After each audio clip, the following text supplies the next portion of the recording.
पंतप्रधान नरेंद्र मोदी यांचा 30 मार्चला नागपूर दौरा आहे। कार्यक्रमस्थळी भव्य तयारी सुरू आहे। पंतप्रधान आणि सरसंघचालक एकाच व्यासपीठावर येणार आहे। संघाशी संबंधित माधव नेत्रालयाच्या विस्तारीकरण प्रकल्पाच्या भूमिपूजनाचा कार्यक्रम होणार आहे आणि त्याच दिवशी पंतप्रधान नरेंद्र मोदी राष्ट्रीय स्वयंसेवक संघाच्या रेशीमबागेतील हेडगेवार स्मृती मंदिर परिसराला भेट देणार आहेत आणि पवित्र दीक्षाभूमीवर देखील जाणार आहेत। पंतप्रधानांच्या दौऱ्याच्या अनुषंगाने सुरक्षा यंत्रणांकडून सुरक्षेचा आढावा घेण्यास सुरुवात झालेली आहे। याविषयी दीक्षाभूमीवरून आढावा घेतलाय आमचे प्रतिनिधी ज्ञानेश्वर पवार यांनी।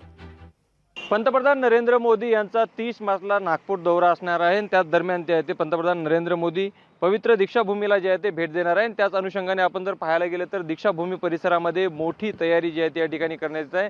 परिसराची रंगरांगोटी असेल, साफसफाई असेल, सर्व जे आहे ते केली जात आहे। गुढीपाडव्याच्या दिवशी जे आहे ते पंतप्रधान नरेंद्र मोदी नागपुरात येत आहे। नागपुरातील संघाशी संबंधित असलेल्या माधव नेत्रालयाच्या विस्तारीकरण प्रकल्पाच्या भूमिपूजनाला जे आहे ते पंतप्रधान नरेंद्र मोदी उपस्थिती लावणार आहे। आणि त्याच दरम्यान जे आहे ते संघ मुख्यालय असेल, त्याचबरोबर दीक्षाभूमी असेल, या ठिकाणी देखील पंतप्रधान नरेंद्र मोदी जे आहे ते एकूण या ठिकाणी भेट देणार आहे। त्याच अनुषंगाने दीक्षाभूमी परिसरामध्ये कडेकोट असा बंदोबस्त आणि त्याचबरोबर जे आहे ते साफसफाई आणि रंगरांगोटीचं काम सद्यस्थितीमध्ये सुरू होणार आहे। आपण पाहू शकतो की 30 तारखेला पंतप्रधान नरेंद्र मोदी यांचा हा दौरा अत्यंत महत्त्वाचा मानला जातोय, कारण की माधव नेत्रालयाच्या कार्यक्रमाला एकाच व्यासपीठावरती संघाचे प्रमुख मोहन भागवत आणि पंतप्रधान नरेंद्र मोदी हे दोघेही एकत्रित उपस्थित राहणार आहेत। त्यामुळे जे आहे ते या दौऱ्याला जे आहे ते अधिकचं महत्त्व असेलच। मात्र दीक्षाभूमीला देखील पंतप्रधान नरेंद्र मोदी जे आहे ते यापूर्वी 2017 मध्ये त्यांनी भेट दिली होती आणि आता ही त्यांची दुसरी भेट आहे। त्यामुळे दीक्षाभूमी परिसरात देखील त्यांच्या दौऱ्यानिमित्त जे आहे ते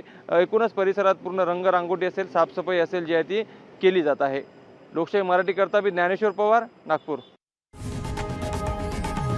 लोकशाही मराठी ऐका, पहा, जागरूक रहा।